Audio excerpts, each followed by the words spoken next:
نحمد و نصلی علی رسول الکریم۔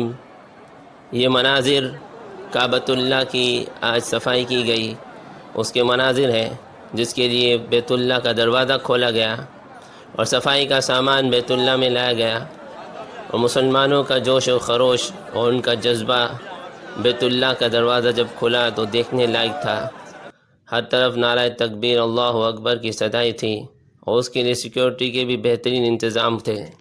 اور یہ وہ برتن ہیں چاندی کے جن سے کعبۃ اللہ کو اندر غسل دیا جاتا ہے۔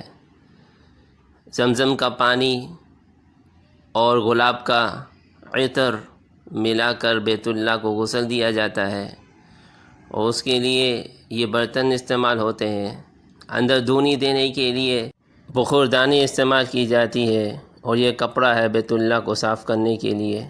اللہ تبارک و تعالیٰ سے دعا ہے کہ تمام مسلمان ایمان والے مرد مومن کو اللہ تبارک و تعالیٰ یہ منظر دکھائے، بار بار کعبۃ اللہ کی اللہ تبارک و تعالیٰ زیارت نصیب فرمائے۔ اپنے حبیب کے صدقے تمام مسلمانوں کے حج عمرے کو اللہ تبارک و تعالیٰ قبول فرمائے، اور اپنے حبیب کے روضے کی بار بار اللہ تبارک و تعالیٰ زیارت نصیب فرمائے۔ آمین ثم آمین۔